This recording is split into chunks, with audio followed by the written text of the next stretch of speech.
Hello दोस्तों जैसा कि आप सबको पता है कि गणेश उत्सव चल रहा है और सबके घर पे बप्पा जी पधारे हुए हैं। सभी लोग अपने अपने तरीके से बप्पा जी को खुश करने में लगे हुए हैं। लेकिन क्या आपको पता है कि बप्पा जी को विघ्नहर्ता क्यों कहा जाता है? उनका एक दांत क्यों नहीं है? और सबसे बड़ी बात, जो हम गणेश उत्सव में गणपति बप्पा मोरया के नारे लगाते हैं, उसमें मोरया शब्द का अर्थ क्या है और ये उनके नाम के साथ क्यों जुड़ा? अगर नहीं पता तो चलिए मेरे साथ, मैं आपको सब कुछ बताती हूँ। सबसे पहले हम बात करते हैं कि गणेश जी को विघ्नहर्ता क्यों कहा जाता है।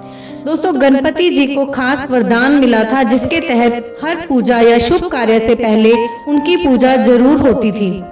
गणपति जी के धड़ पर हाथी का सिर लगाने के बाद सभी देवताओं ने गणपति जी को आशीर्वाद दिया था। ऐसे में शिव जी का आशीर्वाद था कि अगर किसी भी शुभ कार्य से पहले उनकी पूजा होगी और अगर उनकी पूजा पर कार्य शुरू किया जाएगा तो वो कार्य हमेशा सफल होगा और बिना किसी विघ्न के पूरा होगा। इसी कारण गणपति जी को विघ्नहर्ता कहा जाता है। इससे जुड़ी एक कहानी भी है दोस्तों।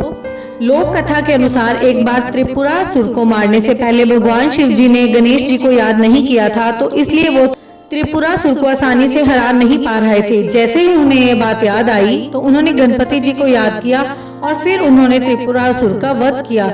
ये भी माना जाता है कि गणेश जी की पूजा करने से शनि की बुरी दृष्टि और ग्रह दोष से मुक्ति मिलती है, इसलिए ही गणेश जी की पूजा की जाती है। दूसरी बात कि गणपति जी को विराजमान करने के बाद उनका विसर्जन क्यों किया जाता है। दोस्तों, पौराणिक मान्यता है कि गणपति जी की पूजा 10 दिन करने के बाद 11वें दिन मूर्ति को विसर्जित कर देना चाहिए। इसका कारण ये है कि गणपति जी 10 दिन की पूजा के बाद कैलाश लौट जाते हैं और इस काम में कोई बाधा न आए, इसलिए उनकी मूर्ति को भी विसर्जित कर दिया जाता है ताकि वो अपने साथ अपने भक्तों के सभी दुख दर्दों को अपने साथ ले जाएं। दोस्तों, पुराने टाइम में गिली पिसी हुई हल्दी से गणपति जी की एक छोटी सी मूर्ति बनाई जाती थी और उनकी 10 दिन तक पूजा की जाती थी। फिर उस हल्दी की मूर्ति को पानी में विसर्जित किया जाता था और उस पानी को पेड़ की जड़ में डाल दिया जाता था। मूर्ति बहुत ही छोटी होती थी जो कि हथेली में भी आ जाती थी। स्वतंत्रता सेनानी बाल गंगाधर तिलक ने 1857 में गणपति विसर्जन को विशाल रूप दिया। ये पूजा सबसे पहले शिवाजी महाराज ने शुरू की थी ताकि सामाजिक रूप में ये त्योहार को मनाया जा सके।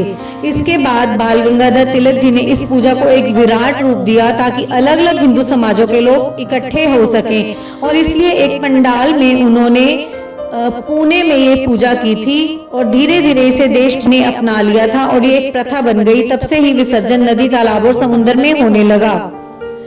दोस्तों, अब सबसे बड़ी बात, गणपति बप्पा जी के साथ मोरया शब्द का क्या अर्थ है, ये शब्द उनके साथ कैसे जुड़ा?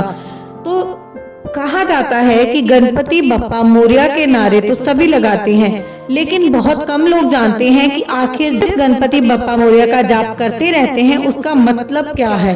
दोस्तों, मोरया कोई मंत्र नहीं है, बल्कि कथाओं के अनुसार 14वीं सदी में गणपति जी के सबसे बड़े भक्त का नाम था मोरया गोसावी।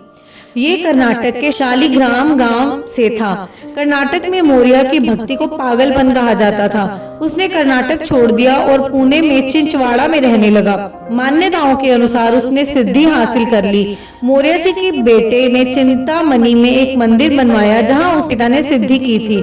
मोरया जी ने सिद्धि विनायक में जाकर भी तपस्या की थी। गणपति भगवान उनकी सिद्धि से बहुत खुश थे, इस कारण ही मोरया की एक इच्छा पूरी करने के लिए उन्होंने हामी भर दी थी और मोरया की इकलौती इच्छा थी कि उसका नाम गणपति जी के परम भक्त के रूप में पृथ्वी पर प्रसिद्ध हो जाए। इसलिए मोरया शब्द भगवान गणेश से हमेशा के लिए जुड़ गया। हर बार गणपति बप्पा मोरया बोलने पर मोरया को याद किया जाता है। अब बात करते हैं दोस्तों कि गणेश जी का एक दांत क्यों टूटा हुआ है। गणेश जी का एक दांत परशुराम जी की वजह से टूटा था। परशुराम को विष्णु जी का अवतार माना जाता है। वो शिव के परम भक्त हैं। लोक कथा के अनुसार जब परशुराम शिव से मिलने गए थे तब गणपति जी ने उसका रास्ता रोक लिया था। परशुराम जी के गुस्से को बहुत तेज माना जाता था और इसी बात पर वो गुस्सा हो गए। गणेश जी से युद्ध तक की स्थिति बन गई। परशुराम जी ने गणेश पर अपनी कुल्हाड़ी से वार किया। गणपति जी जानते थे ये कुल्हाड़ी खुद शिव जी ने उन्हें दी है, इसलिए वार से उन्हें कुछ नुकसान होगा, लेकिन उन्होंने कुछ नहीं किया। इसलिए गणेश जी को चोट लगी और उनका एक दांत टूट गया। दोस्तों, उम्मीद करती हूँ कि इस गणेश चतुर्थी के पावन अवसर पर ये गणेश जी के बारे में जानकारियाँ आपको अच्छी लगी होंगी।